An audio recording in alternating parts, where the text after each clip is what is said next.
Estamos de volta com o Cena Pública, recebendo hoje o presidente da OAB Ceará, Erinaldo Dantas, e o conselheiro federal da OAB, André Costa, a quem eu mais uma vez agradeço a presença. Mas no bloco passado a gente falava de uma ordem dos advogados conservadores do Brasil, que não tem nada a ver com a OAB, mas o Erinaldo quer fazer um complemento aí nessa questão, Erinaldo? Eu recebi, quando saiu aquela publicidade deles, muita gente me procurando, achando que era a OAB. E eu dizia, só olha aqui, o pessoal manda para o WhatsApp, né? Dá uma lida com calma, que não é a OAB. Fake news, né? Não, como o nome é parecido, né? Induz as pessoas a erro achando que é a ordem.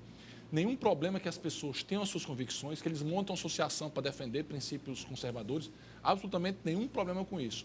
O que realmente incomodou a ordem foi a utilização do nome. A utilização do nome induz as pessoas a erro e as pessoas acham que é alguma ação da ordem. Então, por isso que a ordem até entrou com ação, não para impedir eles de funcionar. Eles podem fazer a mesma coisa, mas que colocam o nome em associação, que não induzam os advogados a esse tipo de situação. Uhum. No bloco passado também eu ressaltava uma questão sobre os impeachments, né, do qual a OAB impetrou alguns impeachments aí na época do Fernando Collor de Mello, na época da presidente Dilma, e também agora existe essa possibilidade. Está sendo discutida e durante uma conversa com o presidente da OAB Nacional, Felipe Santa Cruz, no nosso Giro Nordeste, que é exibido às quintas-feiras, eu fiz essa pergunta para ele. Como é que está a discussão interna da Ordem dos Advogados do Brasil? Ele disse que estavam discutindo ainda, mas como isso faz algum tempo, né, eu quero saber, foi para frente, está parado, vocês não estão discutindo a questão do impeachment do presidente Jair Bolsonaro, ou não existe nenhum tipo de crime que possa demandar esse impeachment? É até bom registrar que a OAB entrou com pedido contra a presidente Dilma e contra o presidente Michel Temer, mas não entrou com nenhum pedido ainda contra o Bolsonaro. Tem uma discussão interna, corre um processo para saber quem vai se manifestar, o Conselho Federal, do qual o André, inclusive, é conselheiro representando o estado do Ceará. Cada estado tem 3 conselheiros federais que nos representam. O que eu pessoalmente acho é de que nesse momento de pandemia que nós estamos vivenciando, eu acho que não seria o momento para a gente estar discutindo o impeachment. Eu acho que tudo que está acontecendo deve e merece ser devidamente apurado, mas eu acho que o momento agora de crise que nós estamos vivenciando é atravessar a pandemia. Ultrapassar a pandemia, eu acho que a gente deve fazer a discussão, mas agora, eu não voto, até para registrar, quem vota pelo Ceará é o André, mas eu acho que esse é o momento para a gente ter, na minha opinião, a maior tranquilidade possível. O que foi feito, por exemplo, com a visita do presidente aqui em Tianguá e em outros municípios, na minha opinião, é um verdadeiro absurdo. Dizer que máscara não funciona, isso é algo que a gente tem que, nesse momento, fugir de situações que nos dividem e procurar situações que nos aglomerem no bom sentido, que nos coloquem juntos em um só objetivo, que é enfrentar a pandemia e promover principalmente recuperação econômica, porque nós vamos ter vários problemas de desemprego. Mas se diante dessas ações, né, a pandemia acaba no mundo e continua aqui dentro do nosso país, né, por conta dessas ações, a gente vai esperar que a pandemia tenha um fim para ter uma solução para essa questão? Por isso que a OAB entrou com ação, Carla, para que o que está lá depositado, que foi adquirido através da Operação Lava Jato, que dá 1 bilhão e 200 milhões de reais, esse dinheiro seja utilizado para vacina. Porque a gente só vai encontrar uma saída para essa situação que nós estamos vencendo hoje quando o povo estiver vacinado. Uma vez o povo vacinado, aí sim a gente consegue, vai continuar tendo Covid, vai, porque cada vacina tem um percentual de êxito. Então o pessoal ficou discutindo, é só 50% e tal, mas a gente vai conseguir ter um nível administrado pelos serviços de saúde pública. Então, uma vez o povo vacinado, aí sim eu acho que a gente vai poder enfrentar. Eu acho que eu prefiro que a OAB haja dessa forma, de forma proativa, buscando que esse dinheiro seja usado para comprar vacina, do que gastar energia nesse momento num processo de impeachment que eu acho que vai tirar o foco do país para o grande problema que nós estamos enfrentando. André Costa, você como conselheiro federal. Aí ele vota. Como votante nessa questão. Eu não vou manifestar diretamente porque eu vou ter direito a voto no conselho. Uhum. E eu não quero fazer pré-julgamento para depois dizer que eu fiz pré-julgamento em programa de TV e na hora de votar já estava com um suspeito. Mas o que eu posso dizer é o seguinte... Mas faça um panorama, né? Traça um panorama para que a gente possa perceber o que está sendo discutido. A conduta atual que nós temos do presidente da República não é uma conduta de estadista nem que respeita a Constituição Federal.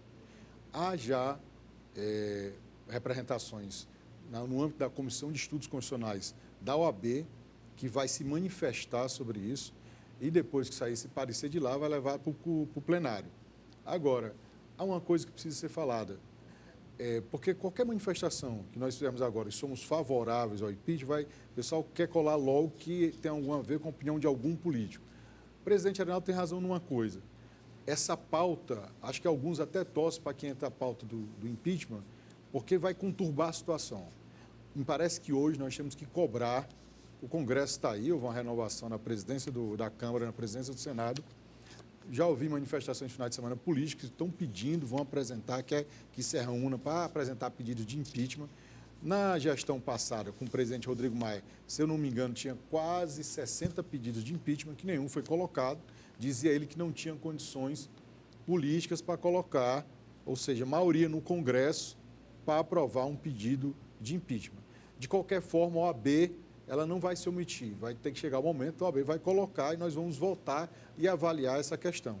Agora, até lá, o que eu acho que a força que tem que ser feita é exatamente para procurar meios que combatam efetivamente a Covid. A OAB, insisto, se você pegar a quantidade, nós temos cerca de 15 ações durante 2020, Carlos Soraya, para poder controlar, no sentido do ponto de vista constitucional, o poder executivo, para garantir vacina, para lutar contra o negacionismo, para que o Supremo pudesse garantir a autonomia dos estados, dos municípios, para combater essa pandemia. E falamos agora, a OAB semana passada reiterou o pedido. Tem 1 bilhão e 200 milhões que foi recuperado pela Lava Jato sem destinação. E pedimos que isso fosse aplicado em vacina. Mas mais do que isso, e eu quero ir aí do ponto de vista enquanto cidadão e como conselheiro federal. Nós, o orçamento de 2020, o orçamento de 2021 não foi votado ainda. Mas para você ter uma ideia, quem está nos assistindo, em 2020, 52% do orçamento da União era para pagar juros e amortização de juros. 52% do orçamento. Qualquer país, em qualquer situação do mundo, deixaria o mercado de lado, deixaria a especulação de lado e pegaria parte desse dinheiro para investir na saúde. Então, nós temos dinheiro que tem que ser tirado desses canais para investir na saúde e para a gente não ficar nesse dilema, a economia ou a vida, porque a gente vê muito nas redes sociais as pessoas espalhando vídeos de pessoas que estão em condições super difíceis, dizendo, não estão deixando eu trabalhar, eu estou na miséria. É para isso que tem um auxílio emergencial. Então, não tem que ter um novo auxílio emergencial de R$250. Tem que ser um auxílio emergencial de, no mínimo, R$600, como foi no ano passado. Nós temos que cuidar da vida, cuidar da sobrevivência. E o Estado, eu falo o Estado enquanto concepção, governo federal, junto com os governos dos estados e os municípios, pode implantar políticas públicas, principalmente o governo federal, porque todos os nossos recursos são concentrados lá. A divisão do bolo tributário aí, é a área do nosso presidente Arnaldo Dantas, ela é concentrada na União. Tem pouca participação dos municípios, pouca dos estados. Nós temos que pegar esse dinheiro, em vez de ficar pagando juros excessivos ou tentando resolver problemas com banqueiros, com outras coisas, é pegar parte desse dinheiro, acabar com... Você sabe que foi aprovada uma PEC, proposta de emenda à Constituição, que tirou o investimento em saúde e educação por 20 anos. Tem que acabar com isso. Tem que voltar, nós temos que investir no país. Como se a população não fosse crescer, não fosse crescer. Nascer, imagine se sem ter essa crise, Carla, essa crise nós estamos passando, crise sanitária. Sem ter, durante 20 anos, já era um retrocesso sem precedentes. Imagine hoje com essa crise. Nós temos que acabar com isso, tem que investir em educação, tem que investir na saúde, porque não tem saída dessa crise sanitária se não for investir em muita saúde, investir na economia, para até a gente evitar, e falamos isso com toda a preocupação, evitar uma espécie de guerra civil, porque parece que alguns apostam nisso. Apostam no caos para poder manter o domínio. Até porque as armas estão liberadas aí, né, de forma mais fácil. Que a OAB também vai tomar uma providência sobre isso, porque nós temos, nesses 2 anos e tanto de governo, nós tivemos, eram 2 armas, passou para 4 armas e hoje estão liberadas, pessoas até 6 armas. Quer dizer, a gente está armando a população, mas com qual objetivo? A gente precisa de paz e não de violência. Carla, me permita, aqui era um comentário do André. Por exemplo, o presidente ele resolveu demitir, não foi bem demitir, mas ele vencia o mandato, ele resolveu não encaminhar o novo mandato do presidente da Petrobras e indicou um general. Segundo ele, sob o argumento de baixar o preço do combustível. Foi o que aconteceu. Essa intervenção do governo, sem um diálogo, proporcionou um aumento do valor do dólar. Eu não sei como é que está o dólar agora, mas eu tinha olhado de manhã. Estava 5,60. 5,70 quando eu olhei de manhã. Está 5,70. Isso no oficial, né? Paralelo. Isso aí influencia diretamente no preço do combustível. Então, essa medida que ele fez, eu vou até presumir, com a melhor das intenções de baixar o preço do combustível, na realidade fez fomentar o preço. Então, o que a gente precisa nesse momento agora é de que haja diálogo, de que o presidente sente com os governadores, sente com os prefeitos, sente com os empresários. Esse é um problema que não é só do governo federal, estadual, municipal. É um problema de toda a população. O que a gente precisa agora é de consenso, tranquilidade e perseverança para enfrentar a crise. A gente só vai enfrentar essa crise da melhor forma possível se todos estivermos juntos. Ter, por exemplo, colocar como foco, e me perdoe a todos que são favoráveis ao porte de arma, mas discutir isso nesse momento, na minha opinião, você perde o foco da discussão mais importante, que é enfrentar esse desafio do corona. É a gente, diante de várias mortes, falar ainda de possibilidade de mais mortes, né? Tem a questão também do ICMS, que ele quer mexer no ICMS, né, que é uma coisa que tem a ver com os estados e não com o governo federal. Né? Que poderia também ser alcançado, mas perceba, no lugar de você simplesmente jogar uma declaração e dizer, o combustível não baixa, porque os governadores não baixam o ICMS, seria muito mais efetivo se ele reunisse os governadores e dissesse, governadores, será se todos nós aqui juntos não conseguiríamos reduzir um pouco os impostos, eu, União, reduzo, vocês reduzem, e a gente conseguir baixar o preço do combustível? Esse é o papel de um líder. O líder aponta um caminho. O líder não é um comentarista da República que esculhamba uma situação e finge que o problema não é seu. O líder tem que entender que o líder não manda.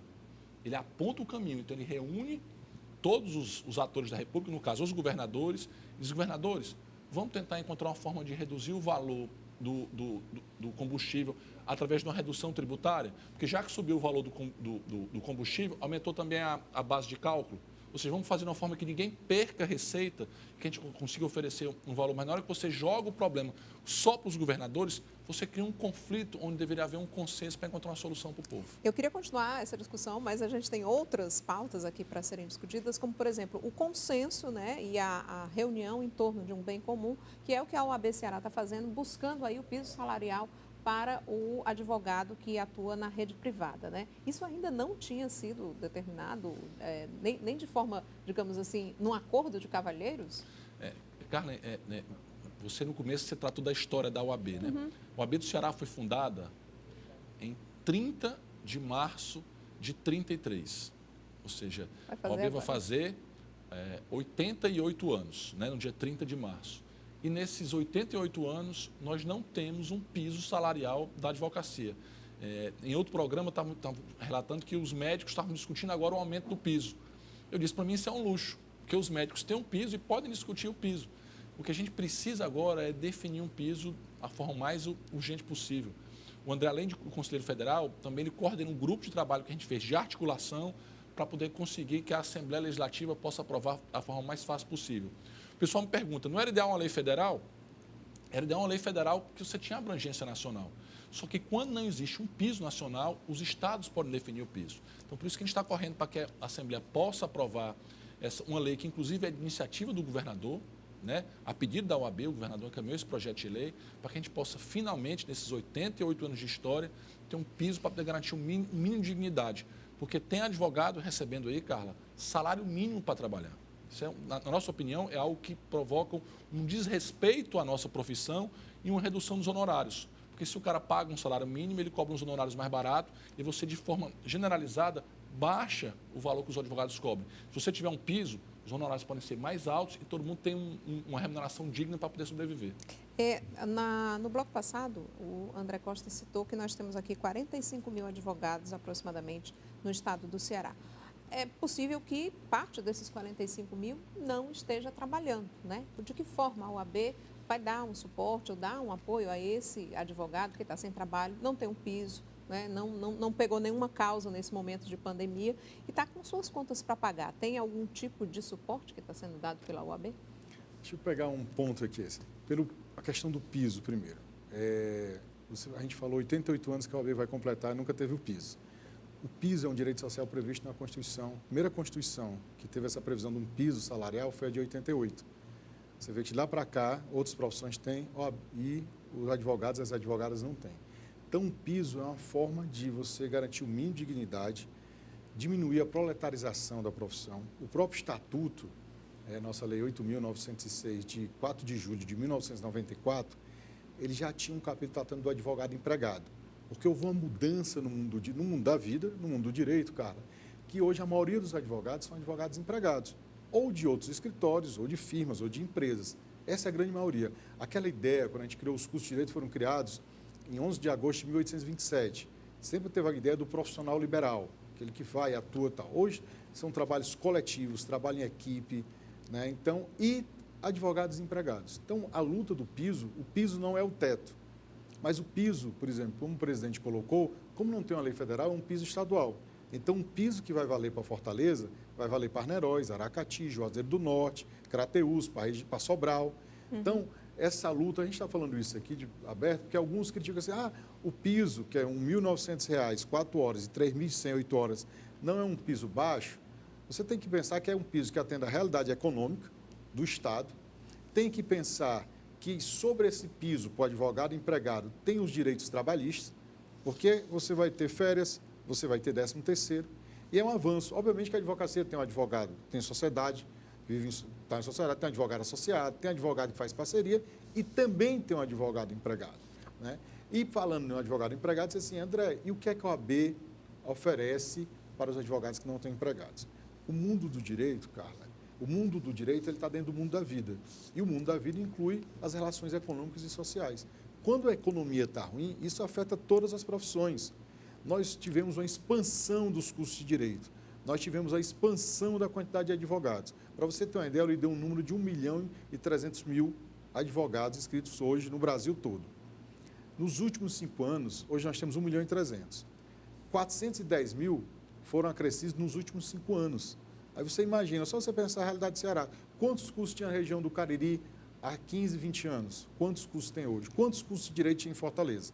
Ainda bem, tem colegas nossos que não entendem, que a OAB tem o exame de ordem, seja para qualificar o nível mínimo, seja para controlar esse ingresso. Imagine se não tivesse nenhum exame, né? O exame da OAB. Então, é uma explosão no mercado de trabalho, né, que proletariza a profissão, né? Quanto mais advogado, obviamente, quando a economia está ruim, dificulta. Agora, a OAB tem atitudes, braço social, a gente tem lutado na pandemia para garantir, e o nosso presidente vai colocar isso, a experiência no Ceará, nossa luta na OAB nacional é garantir o acesso à justiça. Como? O acesso à justiça não é só para o advogado que trabalha, mas é para você que está nos assistindo, para você, Carla, que precisa de um advogado ou uma advogada.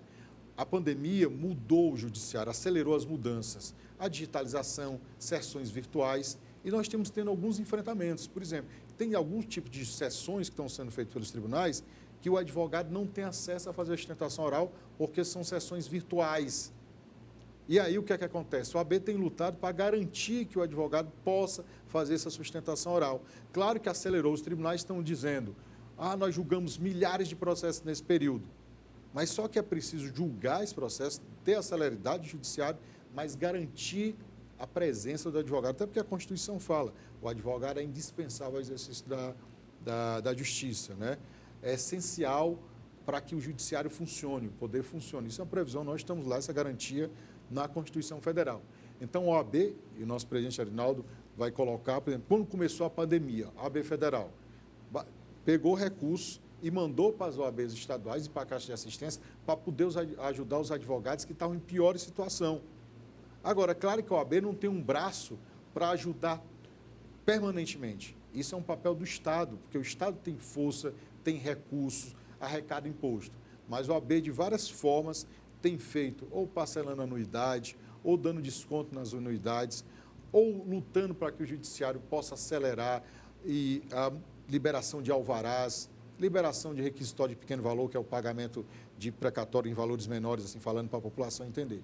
Então, a gente tem tomado várias atitudes para tentar facilitar o exercício da profissão do advogado nesse momento de pandemia. E mais ainda, sempre que é uma luta da OAB, que é a defesa das prerrogativas do advogado, que às vezes as pessoas pensam que é privilégio, mas não é. Quando você defende um direito do advogado, sabe que por trás o advogado não está defendendo a sua própria causa. Por trás de um advogado há sempre um cliente, há sempre uma pessoa que precisa de uma pensão alimentícia, uma pessoa que precisa de uma liminar para sair de casa porque está sofrendo violência, uma pessoa que está presa injustamente e por aí vai. E, Carla, me permita, assim, você perguntou, para quem não é empregado, o que é que pode ser feito? Eu enxergo que a OAB deve oferecer 3 coisas. Primeiro, capacitação. Tá? Então, por exemplo, a gente tem uma escola Essa escola capacitou, no ano passado, 14 mil advogados. Vários e vários cursos gratuitos, cursos online. Por exemplo, a gente, quando tinha um auditório cheio com 300 lugares, a gente ficava achando que o evento era um sucesso. A gente chegou a ter evento que tinha 3 mil advogados online assistindo.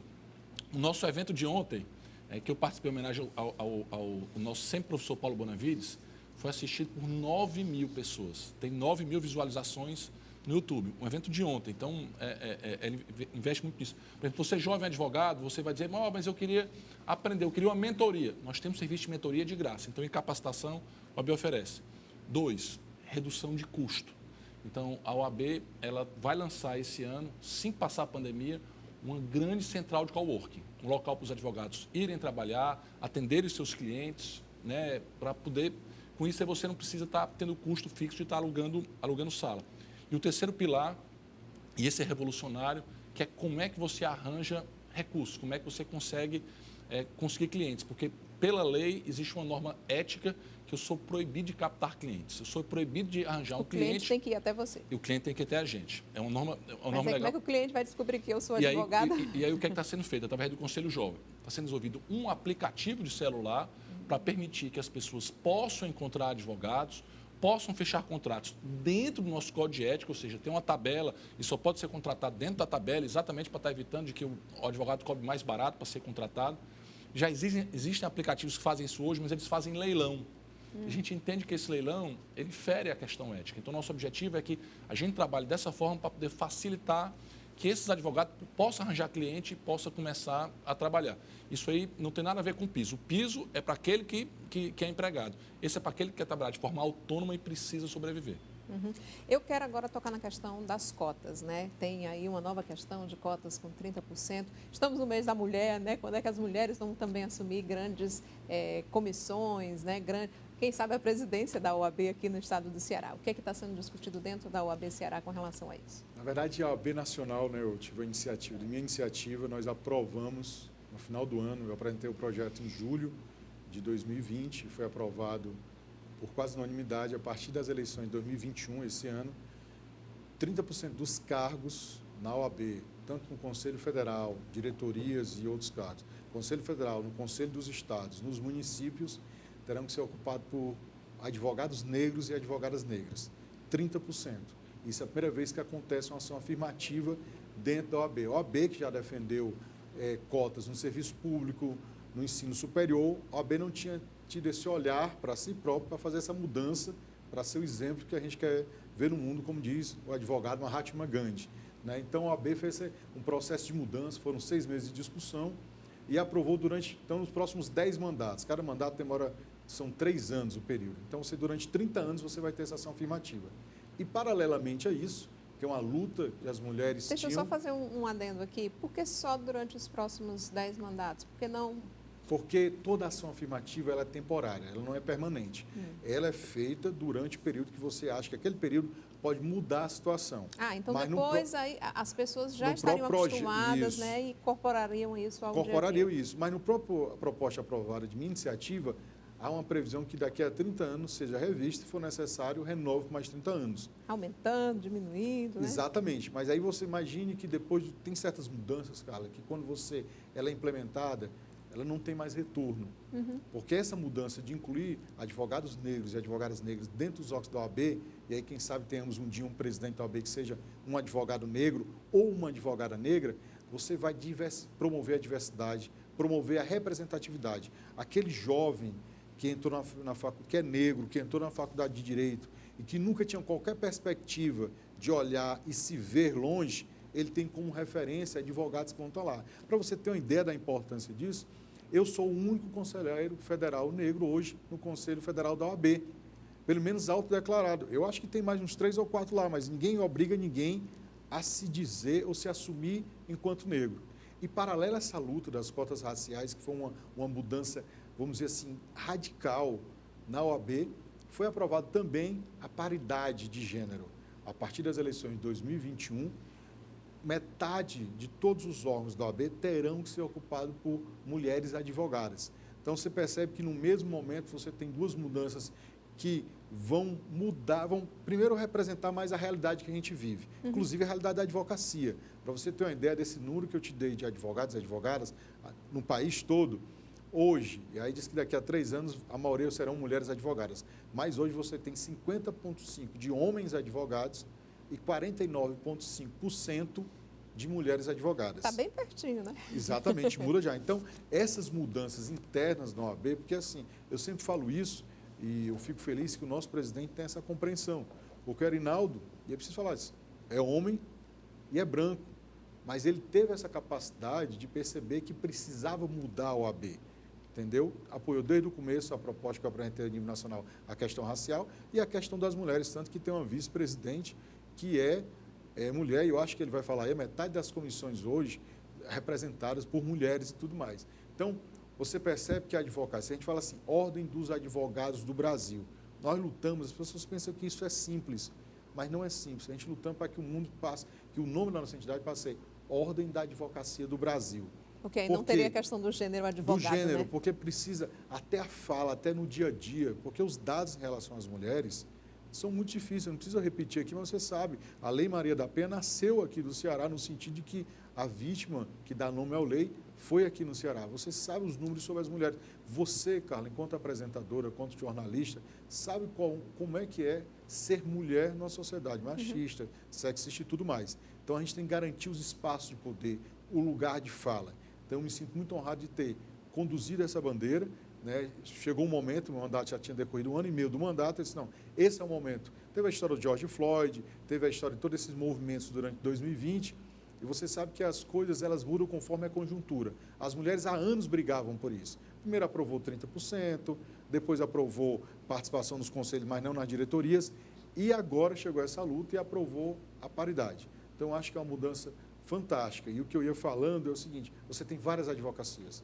Então, a OAB, ela tem cuidado do advogado empregado, piso salarial, tem cuidado do advogado da área criminal, que acha que não teve acesso ao preso, do advogado eleitoralista, do advogado familiarista, mas tem cuidado também da mulher advogada. A OAB é exatamente isso, uma entidade que cuida de várias demandas, de vários direitos dos advogados. E é a única, repito, legítima para representá-los. Por isso que a gente falou no meio do programa, a ordem dos conservadores. Os conservadores querem fazer uma briga política ideológica. Não é o papel da OAB. O papel da OAB é cuidar de toda a advocacia e dos vários, vamos dizer assim, manifestações que tem a nossa advocacia como um todo. Só recapitulando para quem ainda não viu, porque vai poder ver novamente essa entrevista no YouTube, né? Essa questão das cotas são aqui, essas questões são aqui no nosso estado do Ceará e também na OAB Nacional.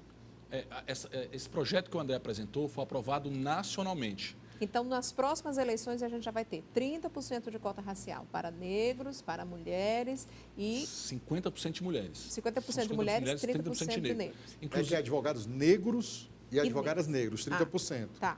E os mais 50% as mulheres. Para as mulheres, certo. Sim. E com relação às comissões aqui, né, que o André Costa citou, eu gostaria que você reforçasse. Inclusive, quando desse projeto, se consegue saber qual o sexo dos advogados pelo sistema. Então, pelo sistema, metade era de mulher, então a cota de mulheres passava mais fácil. Mas a cota de negros teve resistência, porque diziam, vamos fazer um censo para saber quanto da advocacia é negra, né?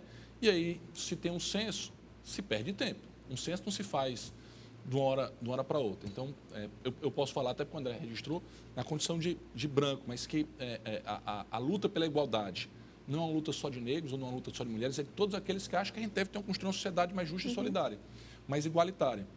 E nós insistimos para que seja feito o censo, sim, mas depois de estabelecido uma cota. Depois do censo, a gente pode até discutir a cota, mas a gente já conseguiu estabelecer logo e vale para o Brasil inteiro uma iniciativa do André, conselheiro federal pelo Ceará, ou seja, o Ceará, que no tempo da escravidão foi aqui o primeiro local a estar libertando os escravos.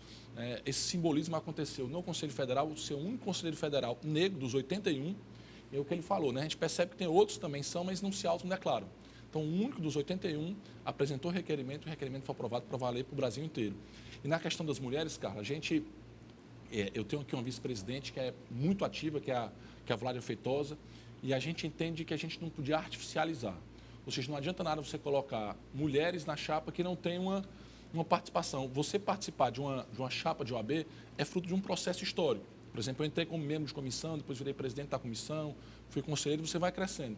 Então, a gente estabeleceu que metade das comissões são presididas por mulheres, para já formar ali um celeiro de liderança, porque o presidente da comissão coordena já um grupo e vai crescendo em importância. Na nossa escola, metade dos cursos tem professoras mulheres. Se for um seminário, tem que ter metade dos palestrantes homens, metade mulheres, porque com isso a gente vai fomentando essa liderança para que aconteça um processo natural, que não precisa de cota, que as mulheres alcancem o espaço por um processo natural histórico. A gente tem ainda 2 minutinhos, então eu vou dar 30 segundos para cada um, para que a gente possa encerrar o programa aí com a palavra de vocês. Eu acho que a palavra é agradecimento, agradecer a TV Ceará, agradecer a você, Carla Soraya, a oportunidade. A gente está aqui debatendo, que são temas fundamentais. Vivemos uma conjuntura muito difícil, mas nem por isso nós devemos de tratar e ter esperança. A gente tem que agir agora nesse momento para, e repito, combater o negacionismo, combater essa crise da pandemia, crise sanitária, combater a crise econômica, garantir o acesso das pessoas ao Poder Judiciário, seja dos advogados e advogadas, e para isso é fundamental defender as prerrogativas da advocacia. Então, está no seu programa hoje, a gente poder falar desses temas é muito importante. Eu quero agradecer a você e a todos aqueles que nos assistiram. Muito obrigado pela oportunidade. Erinaldo. Também agradecer a você, a toda a sua equipe aqui, a toda a TVC, e aí fazer um convite para os que estão nos assistindo. Se você estivesse no YouTube, você possa também curtir o canal da OAB no YouTube. Hoje teve um evento já de direito ambiental, como também seguir a OAB nas redes sociais, porque tudo isso que nós estamos falando acontece todos os dias.